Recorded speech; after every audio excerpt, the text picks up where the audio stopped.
They said to me, there is a song, it was like number one in the country. Everywhere you go, you hear this Greek song, Hoshi Hoshi. If I remind listeners, if they are from that time of 60s, they would remember this song. So what they did, they set the cameras and then they said, we're going to put the record on. You will, as if that you are singing the song. You look like Greek, so you will be singing the song. No prior arrangements. And I can say there's some people until now, all over, whether America, whether here, Canada, wherever they are, from that time, they think I was a person who really did sing this song, Hoshi Hoshi.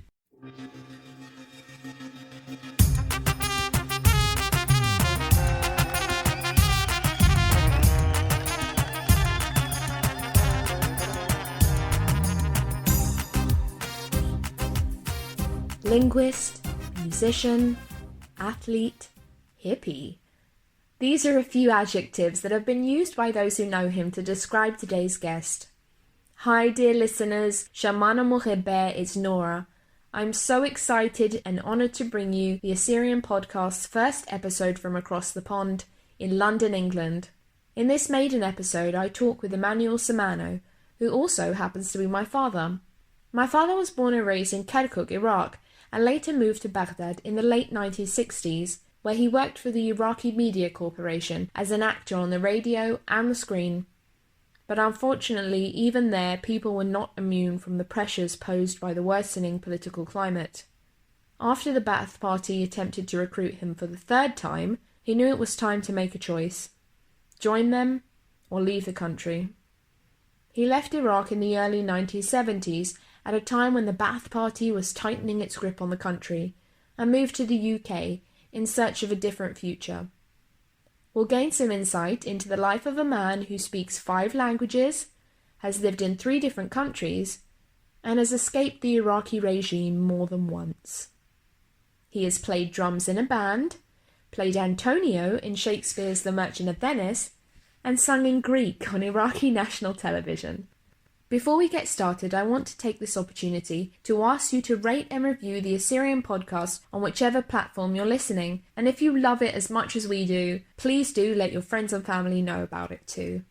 Support for this week's episode of the Assyrian podcast is brought to you by Tony Kalogerakis and the injury lawyers of Illinois and New York. If you know anyone that has been in a serious accident, please reach out to Tony Kalogerakis. Tony has been recognised as a top 40 lawyer and a rising star by Super Lawyers publication and has obtained multiple multi-million-dollar awards. Tony can be reached at injuryrights.com or 847-982-9516. Without further ado, here's Emmanuel Samano.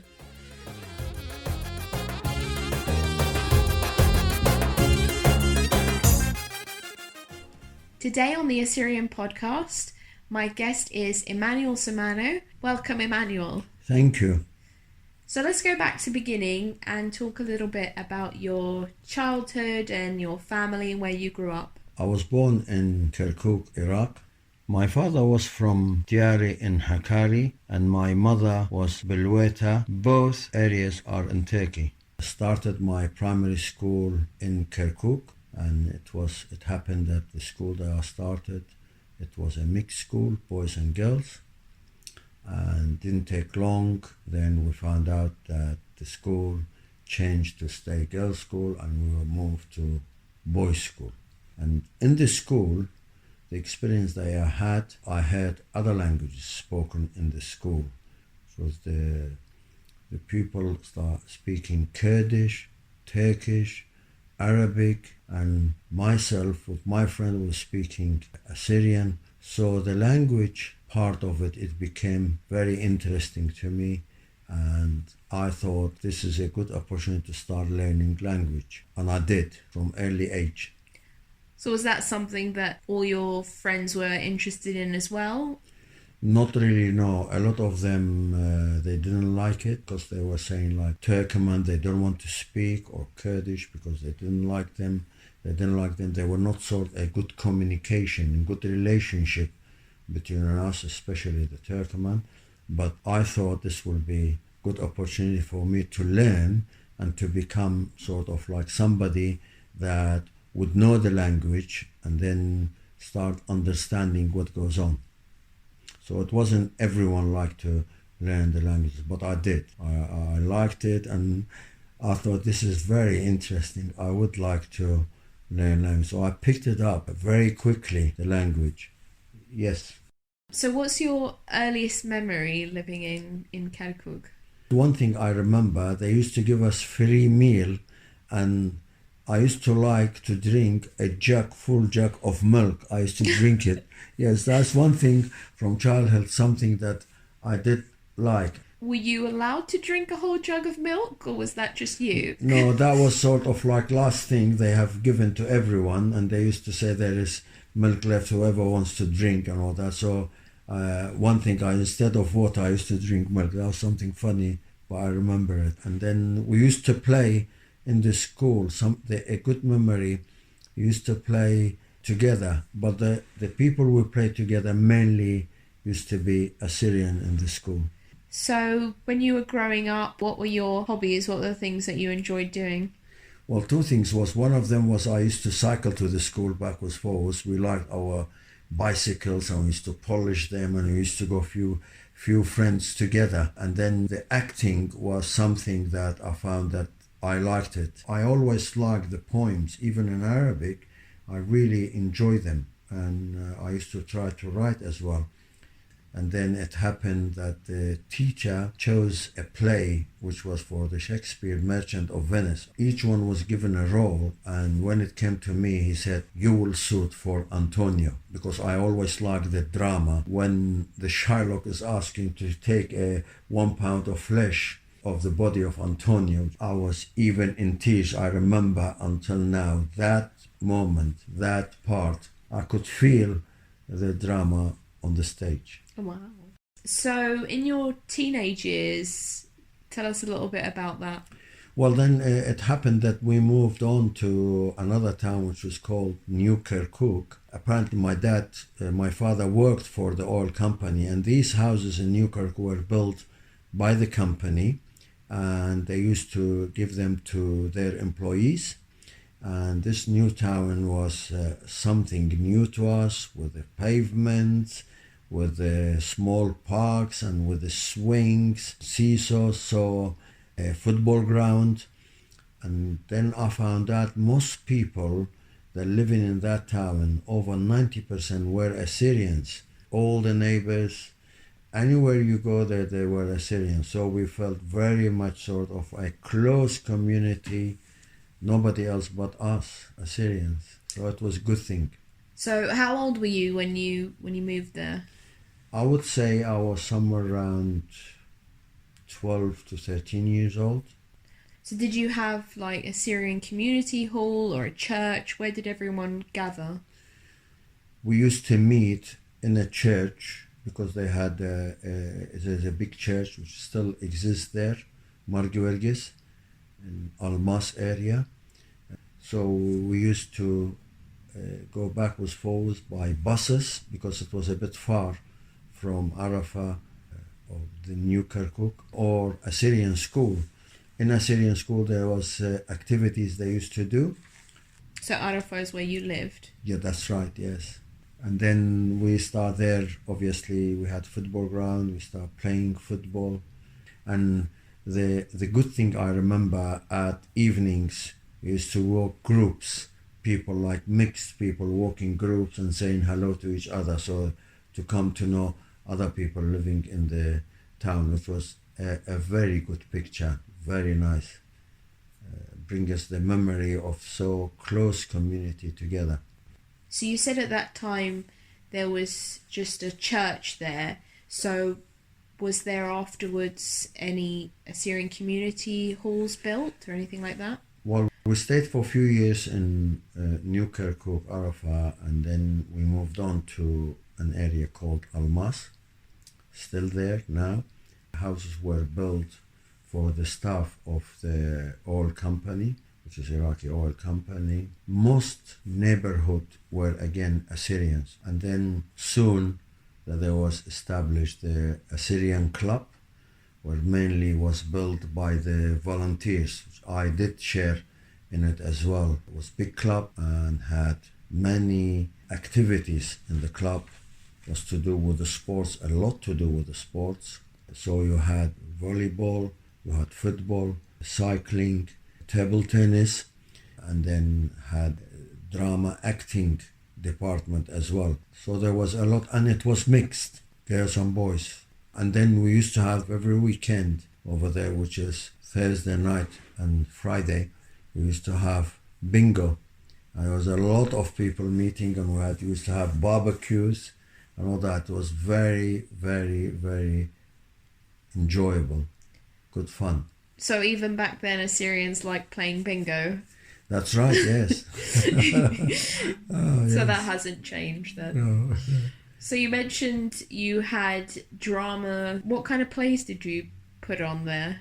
I remember one guy who passed away. His name was Khoshaba Anayel. I remember he one who picked up a play and he wrote, took a long time.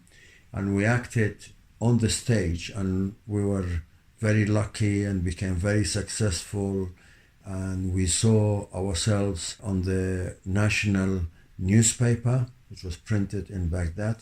The highlight of having the Assyrian club and getting involved in so many activities, one of them was when the Assyrian club was playing the Armenian club, which was called Hometman, and then the spectators was so noisy, and it was something I would say like talk of the town. Whatever results will come, like the next day everybody's talking in the town. Wow. So it was good fun, and we used to look forward to playing. What sport was that? Basketball. Oh, right. Wow. Okay. There's another thing that I have to mention. This is really highlight. We made a picnic in Kirkuk. We went to Dokan Dam, which is up north. It's about 2 hours drive from Kirkuk, or more than that, and there was over 100 cars and buses, and we did get involved in this to look after the convoy to see if there's any breakdown or anything, any problem with it. So it was a very, very long queue of our picnic. This is one of the most picturesque place where we went to picnic, because it was up the hill, then sort of like mountain, and there was a lake next to us. So people with the groups, they met, each one like 10, 15 people together, and doing barbecue, dancing khigga, playing dawlo zurna. So it was something, I would say there's a lot of people that from that town, who the ones that they still survive, they would remember this picnic. It was done one of the best, and if I remember, that was the only biggest picnic that was made. Wow. For the whole community. Yeah. So you mentioned khigga. What was your favourite dance? Well, it was Sheikhani, and I used to love that, to be Risht khigga. Right. I always enjoyed it. Yeah. So at that time, you mentioned about the oil company. Was there a lot of British and American influences in Iraq?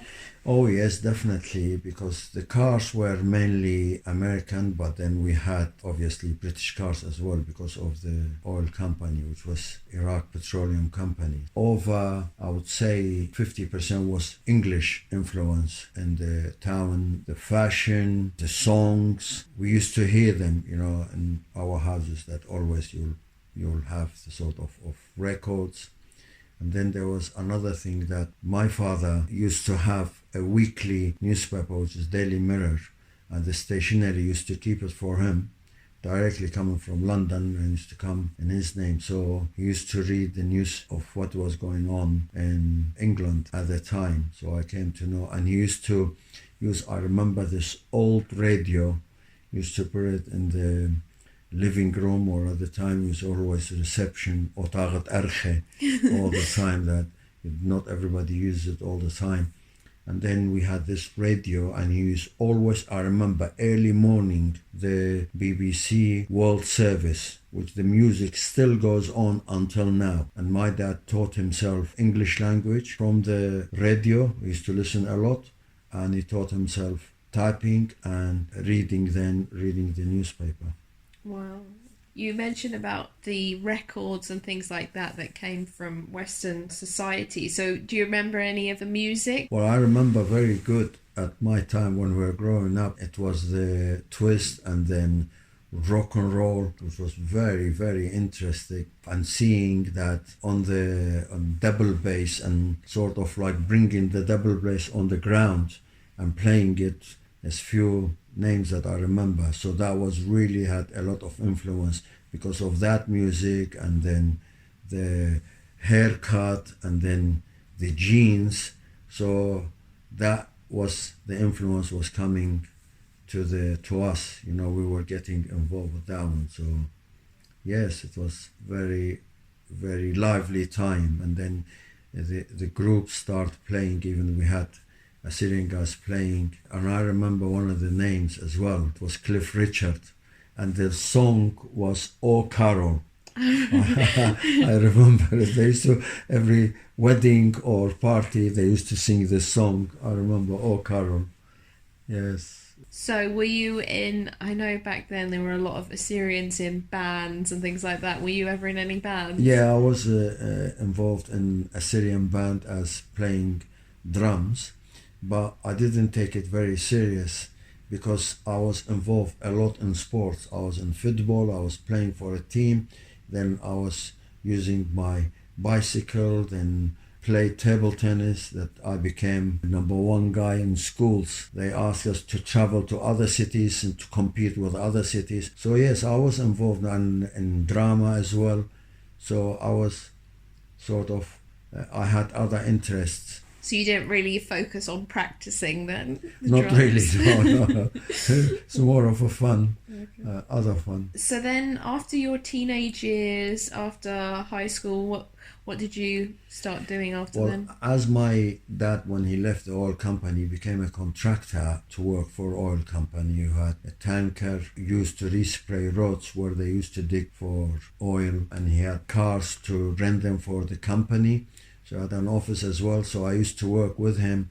I used to go with him, and I learned from very early age driving car. If I remember, probably I was around 12 years or less.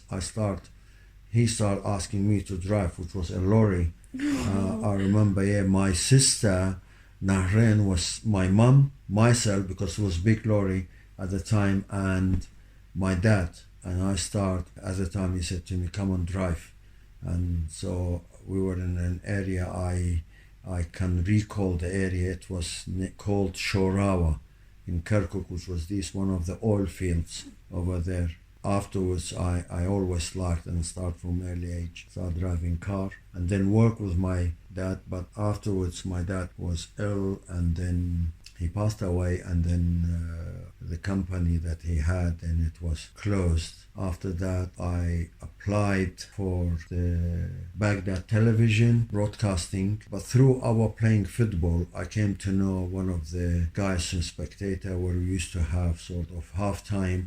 We used to talk to each other and spectators, and one who was related to the president at the time, because already that became republic and the monarchy was turned over. This guy who was related to the president, Ahmed Hassan Bakr, in fact, he was his nephew, and we became sort of like friends, talking with each other. When I applied, I saw this guy there in the station who was the head of the security. Then I was introduced to the general manager of the TV and the broadcasting, and then they start asking me to start working permanently to stay with them. What was your role there? The department's called programs, and one of the highlight of it, I remember it until now, apart from acting, they said to me, there is a song, it was like number one in the country. Everywhere you go, you hear this Greek song, Hoshi Hoshi. If I remind listeners, if they are from that time of 60s, they would remember this song. So what they did, they set the cameras, and then they said, we're going to put the record on. You will, as if that you are singing the song. You look like Greek, so you will be singing the song. No prior arrangements, and I can say there's some people until now all over, whether America, whether here, Canada, wherever they are, from that time, they think I was a person who really did sing this song, Hoshi Hoshi. The Greek song. So you were actually just miming. Yeah, miming. Yeah, exactly. Right. Yeah. It was good fun. So how long did you stay at the TV channel for? I think it was less than 6 months because the pressure was growing, and these people, they were people with responsibility and position in Ba'ath Party. So at the time, obviously, the Ba'ath Party was getting the grip of the country, and they asked me to train with them for 6 months, and then I will become an officer. I was asked 3 times, and I saw that it's going to become difficult. My choice was two things. If I stay there, then that means I have to become an officer, and then I have to go into, it's called a Republic Palace, which is called Qasr Jamhuri. Join the army, and I knew that the second choice was to leave and go back to Kirkuk from Baghdad. Obviously, the station was in Baghdad. And then I start thinking through my family. I said, this is what's in my mind. Already we had connection with London because in the beginning of 60s, my brother studied here. So we used to have sending letters and Christmas presents and the rest of it. So we became to know on this suite, which was called Macintosh. I remember that, the big box. So this link, I said to my family, this is my choice. Either I have to leave the country, or I have to go back to them and tell them, because they asked me to bring my papers. Very serious. So I thought, don't go to Baghdad, stay in Kirkuk and start thinking of leaving to London.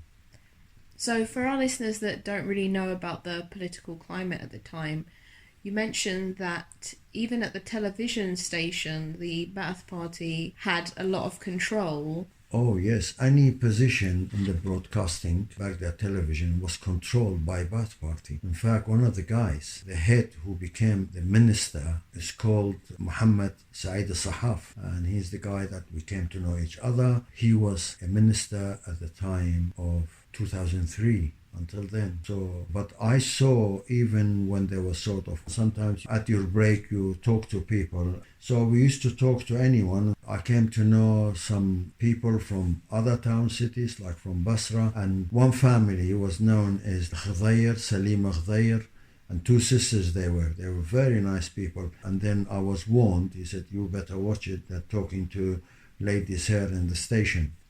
Obviously, I start feeling that this is so much that you are watched, whatever you're doing. Even you are in broadcasting, you are still watched by the Ba'ath parties. So there was a lot of pressure in there. And from then started sort of thinking I better watch it and then try to make my way out and just leave. So this is why it didn't take long to stay there and didn't want to be there for permanent. And came to Kirkuk, planned to leave Iraq, and that's what I did, to London. So what year was it that you left? I left to London was 1971. So when you first got to London, what was your first impression of the city? When I left the airport, it was snowing, and when we were coming nearer the place where I would stay, I saw lots of piles of rubbish on the pavement and the snow on top of it. And I said, this is a surprise, what's going on? So when I asked one of the person, I said, what's going on here with these piles of the snow and the rubbish? They said to me that the dustmen are on strike. That surprised me. I said, because I haven't seen something like this in Iraq to happen. Strike? What strike? You know, we don't know anything like that. That was it was shock. It was a shock for me. But then the lifestyle was like when it used to come like to weekend, and I saw so quiet on Sunday. I used to live near the park, Hyde Park. Start going to the park, seeing the people, the system, children playing there, and there was a lake in the park, and it was so interesting. The traffic was going with no noise, no horns. It was something that suddenly I came to notice that this is totally different than what we got used to it in Iraq. So would you say, as they say in Assyrian, itwariza, like there was order, there were things going on? Very much so, very much so. There was nothing sore to the eye. You don't like to see it. Everything that you will see, you look, the way that the trees being put in the park, the lines, the way that the people, the way they were walking together, the cycling areas where they were cycling, so I could see that there is signs for bicycles or there's signs no cycling here. So there was something that, as you mentioned, a real Riza, you know, the lifestyle was different, and it was real like law and order. Everything you see that is with the system, with the program, everything that's been planned and worked out. It was, yes, from the word go, I liked the culture over here in London. So was there an Assyrian community here when you arrived in London? Mainly we used to meet together in a hall of the St. Andrew's Church in Ealing. There was a committee was made, volunteers. They used to make sort of like tea and cakes and meeting together, meeting people. I remember the Assyrian Society used to do New Year party where there was a lot of people used to meet. And at the time was something very interesting, which I must add to it. We used to have picnics, and these picnics was done in the Kenwood Garden in Hampstead. Right. So we used to meet hundreds of people there, and we used to go and then dance khigya together. So there was a lot of good fun and joy together, the community. We didn't have a place. The Assyrian Society of Great Britain, the church was there, made church, and I remember was Qashayonan used to be the Qashat community. After that, we bought a place which is the Assyrian Society of Great Britain, which is now same place. Known now as Bedshot Taputa, right? Exactly right. Yeah. Yes, Bedshot Taputa. So how big was the community here? Well, at the time we were really big. There was a lot of us that were involved. There was activities there, and started sort of doing drama from the beginning, and it was very successful. If I remember, I think Sami Yaqub took the initiative and start acting, and obviously a lot of you would know, whoever is listening, he would know Sami Yaqub, that was very much involved on the stage. Yes. Right. So what was it that you were doing in London? Did you start working here? Yes, I did. I started working as a car mechanic. I did that for 6 years, and then the company was changing hands and becoming new management. And I remember, before leaving the company, I remember a friend of mine, Yohanna Pira, who was in Australia. We used to work together, and then we went to in an area called Aldwych, Australian representative there, who we went there to fill a form. And at the time you pay only £10, and then they will take you free. They will give you a job there in Australia and a place to stay. Yeah. And he signed the papers, everything. And for me, it's something like holding my hand. I could not sign the paper. Wow. And I said to Nils, he said, listen, we have come here. What do you mean that this is the time that we've got this time of interview and all that to fill the form, sign? I said, well, I'm sorry. I used to call him John, Yohanna. And I said, I'm sorry, John, I can't sign. I'm not going to sign. I have to think about it before I do. Because once you sign, then you prepare yourself to do. Yohanna gone, left, and until now I haven't signed the papers to go to Australia. So I'm not sorry too. Wow, things might have been very different. Absolutely. So then after I left that company, I came through friends. I came to know through a friend of mine, a Saudi guy, and it was in 1977. I left to Saudi Arabia, to the capital, Riyadh. Went there, stayed for 2 months. And this was a trial time. If I like it, then obviously we would stay for a longer time. And the attraction of it, why did I go? At the time we used to earn somewhere around £25 a week, and we were offered there £350 a week and everything paid for you. So the offer that you cannot refuse. Yeah. But when we were there, we were faced with the lifestyle over there 100 or 200 years behind. I saw it very difficult, the sand everywhere, the sun was the temperature, and it was February, around 50 degrees. And my skin, I remember my hand, I start saying called like crocodile skin. It was so, the skin breaking, and in no time, we became so much affected by the sun, and everywhere was sand, and the town was small. So I didn't like it at all, but the only thing, we had to stay there for 2 months for the trial, and then I was told, if you come back, you will sign for 1 year. That's the visa will be given. But obviously, when I came to London, I thought, the risk of health over there, so I started thinking about health, and I don't think I enjoyed to go back again. So what were you doing in Saudi Arabia? Were you working as a mechanic there as well? Not really. It was asked that because most guys, they gone as English speaking guys, helping and assisting in the construction, building houses. And these houses, they were mainly prefab. They used to come from London, and we used to have a crane build one of the first prefab houses we were building in the capital.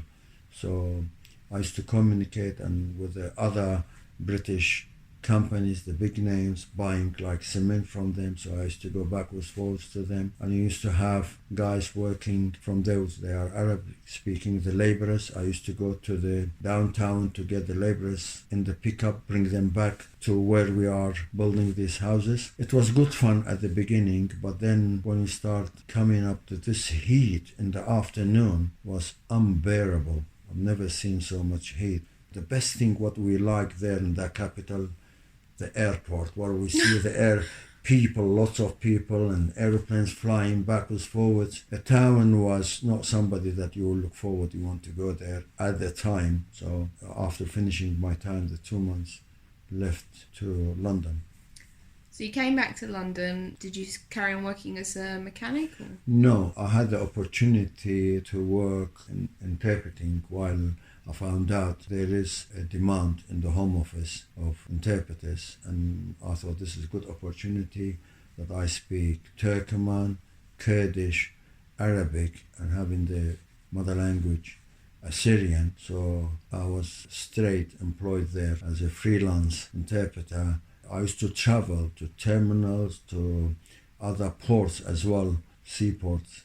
So I worked there for a few years. Until now, my name is written under Assyrian interpreters in the Home Office. So at any point during these years when you were in London and then you went to Saudi Arabia, you came back, at any point did you want to go back home? Was that your plan, or did you want to stay in London? Well, I remember in 1974, I did go back to Kirkuk. I was always feeling homesick because as we're a big family, 11 of us, we used to have always a good company together. And then suddenly you are on your own. So it wasn't an easy thing. In late 1974, must be in summer, my family came. I felt really homesick when they left.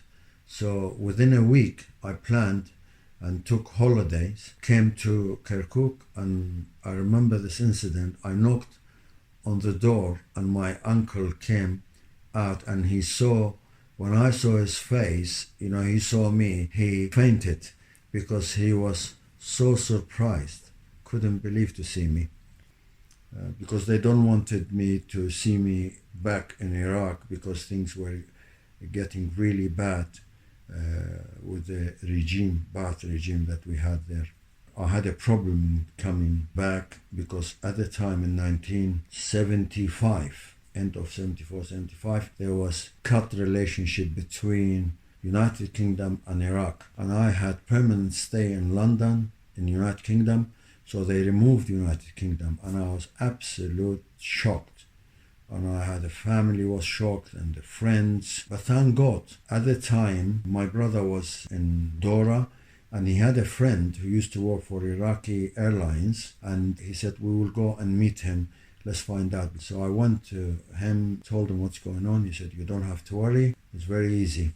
I couldn't believe what he was talking about. So the next day, when we met him, he said, you go tomorrow to the Iraqi Airlines, you will meet so-and-so guy, and you will tell him that you want a ticket to fly to Beirut, only, one way to Beirut. And from there, when you get to Beirut, you will get yourself a ticket and then you fly to United Kingdom. So that was an experience I never forget. Many people came to Baghdad airport, to see me going to Beirut. And then when I arrived Beirut, from there I start my journey to London. So then you decided that you were going to stay in London permanently? Oh, definitely. I had no more thinking about. Obviously, you will have that feeling of your family there, but things were getting from bad to worse in Iraq. I said, that's it. The family said, whatever you do, please don't you ever come to Iraq. Stay there as long as we know that you're alive. You get in touch with us, let us know, and that's all what we want to know. Don't come back. So that's what I did.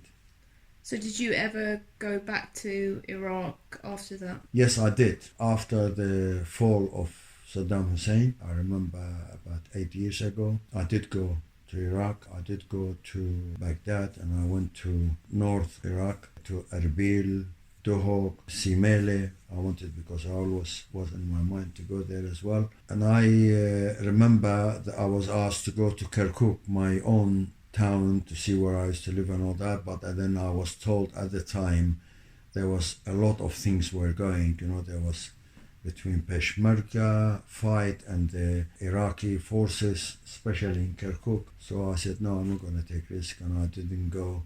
So looking back, would you have ever made the decision to stay in Iraq, or are you glad that you chose to leave? Well, as you know, because the community we lived together, we were really close, and Kirkuk was a city, a town that very close community, to do with the club, to do with the church, to do with the Assyrian school. So we were a very strong community together. But I can say things went from bad to worse. So I think I done the right decision that I came to London, and I'm happy to say that I never decided to go back again. We like to end our podcast with an interesting question for our guests. So if there's one thing you could go back and tell yourself when you were a young man, what would it be? It would be as to buy more properties, as in real estate in London, because at the time the property was very cheap, and even cheaper than it was in Kirkuk. And the value of properties over here in London is gone very high. I would buy many, or say 10 properties. Yes. So thank you, Emmanuel. Thank you, Jad, for this interview. You're welcome.